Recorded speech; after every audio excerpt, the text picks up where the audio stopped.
This week in college football, there was complete madness with all the upsets, like Alabama getting upset by Vandy, Arkansas beating Tennessee, and so many more other upsets that we just did not think that were going to happen. One thing that went unnoticed in college football this past weekend is that we may have found one of the college football's next great quarterbacks, and that is Braylon Braxton, the quarterback for Marshall University. Marshall took on Appalachian State this past weekend, and Marshall ended up beating the Mountaineers 52-37. Braxton helped the Thundering Herd score the most points they've scored against an FBS opponent since November 14th, 2015. This has been an offense for Marshall that's been absolutely lackluster, to say the least, for these past couple of years. And with Braxton starting on Saturday, it really gave a boost that Marshall desperately needed on offense. Nobody even knew that Braxton was going to be starting for Marshall this past weekend, but it's a good thing he did because he absolutely lit it up for Marshall. He was 8 of 14 for 129 yards and 3 passing touchdowns. But the thing that really stood out for Braxton was his rushing. He had 15 attempts for 140 yards and 2 rushing touchdowns.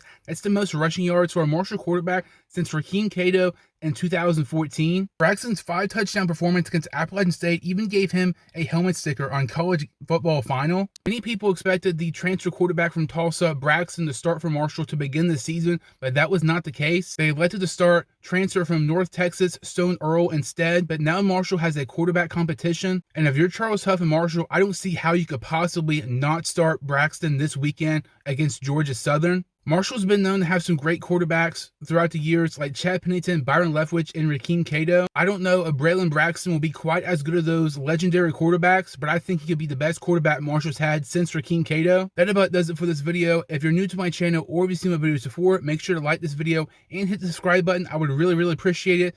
Thank you all so much for watching, and I will see you all next time on the Sports 2 Hine Show.